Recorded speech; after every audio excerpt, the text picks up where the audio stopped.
Good morning. My name is Masao Suzuki, and I'll be your professor for Economics 102 or Microeconomics this fall. So, the biggest change in the class has to do with the fact that I am going to be teaching a face-to-face class and an online class, and they're sort of joined together at the hip, so to speak, in terms of Canvas. So it simplifies things on one hand because the assignments and the lectures and the tests are the same for the two sections. But as I go along, I'm finding there's complications. So what I'm going to be doing is I'll be teaching in the classroom from 9:35 to 10:50 a.m. on Tuesdays and Thursdays in Building 7, Room 106. Might want to note this is a change from earlier in the summer. And then I'm going to be recording those lectures over Zoom that will be available both to the in-person class as well as the online class. So this sounds like a great plan, but there are some side effects. One of which is because I'm recording in Zoom, is that all of you, both in the face-to-face and the online, are going to get invited to a Zoom session almost every Tuesday and Thursday, with the exception of Thanksgiving, other holidays. And the thing is, you don't have to go to it. It's just, it allows me to record it. So I'm going to try and be open-ended. For those of you in the face-to-face class, you are expected to come to class, but I do not grade on attendance. And if any of you on the online want to see what I'm actually like in person, you're always welcome to come to the face-to-face class. And I will also be offering the tests both in person and online. But please note, you can't do both of them, okay? You can only do it once. Let's see, so you all receive a Zoom notice. You don't have to attend. You can watch it if you want to.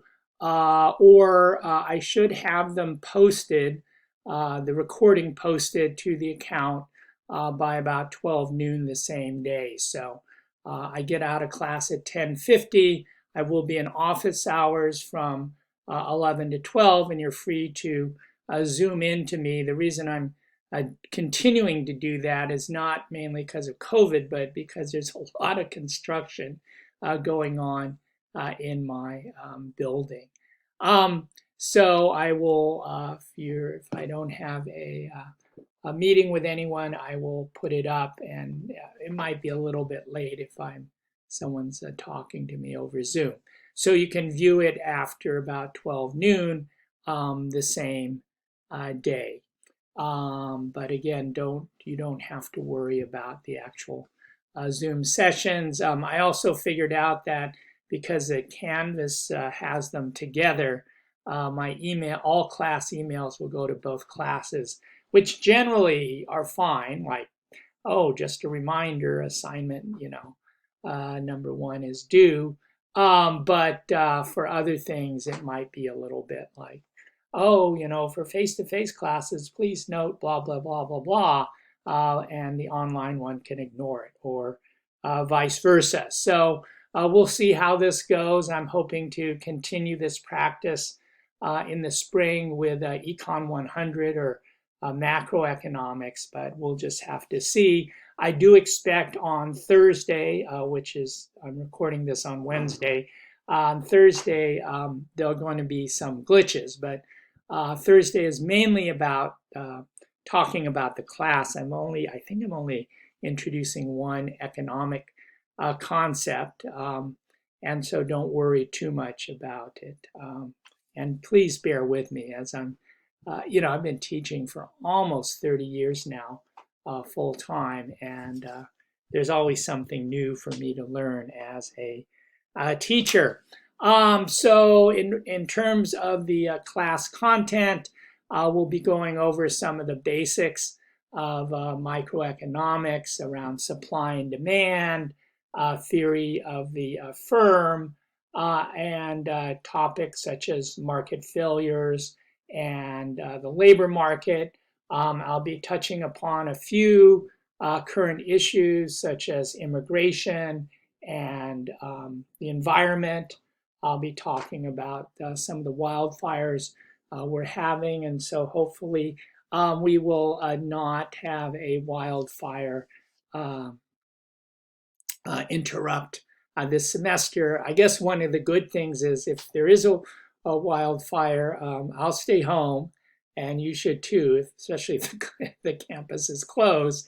But then we will have a Zoom session, and then you can come in and watch me if you want. And I won't be wearing a mask as I will in the classroom.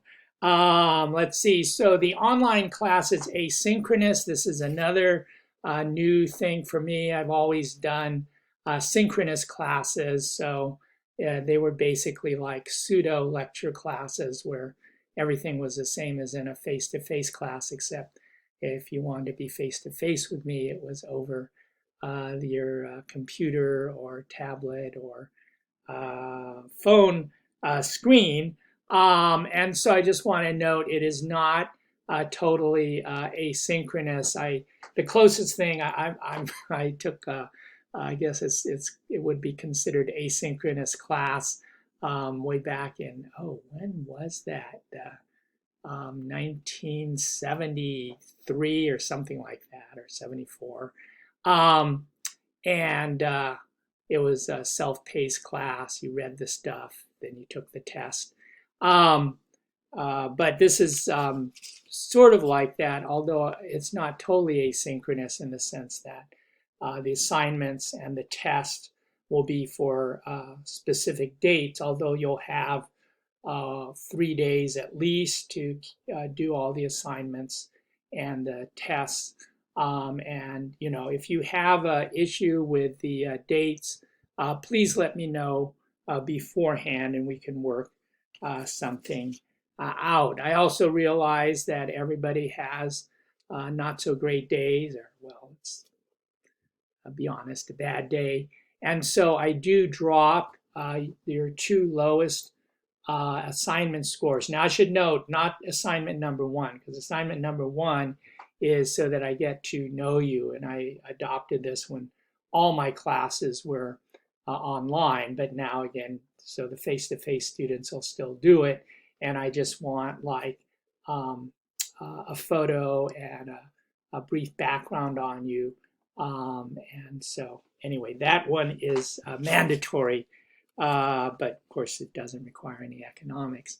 And then I also dropped the lowest midterm score. The final will not be dropped, even if it's, so don't skip the final. It'll hurt you probably by 2 grades at least if you just get a skip it there. Indirectly, issues of climate change in particular will sneak into the class.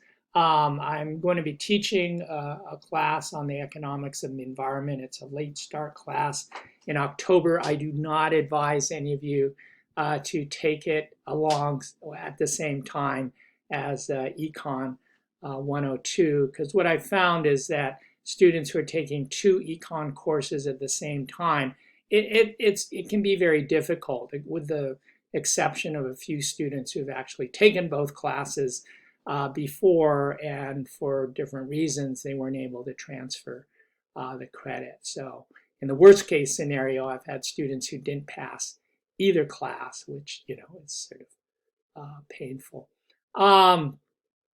Let's see, but I was just reading an article this morning about the drought, which we know about the drought here, but it's also affecting a lot of the Southwest, including Texas. And the cotton crop is the smallest crop since 1870. So we're having a 150-year low in terms of the amount of acreage of cotton farmed. Now, the amount of cotton is still much, much larger, but because of different technological advances, I think the yield or the amount of cotton grown per acre is almost 5 times what it was 150 years ago. But still, it's a stunning collapse in the amount of cotton being farmed here. And we're going to start seeing that climate is affecting the supply and thus the prices,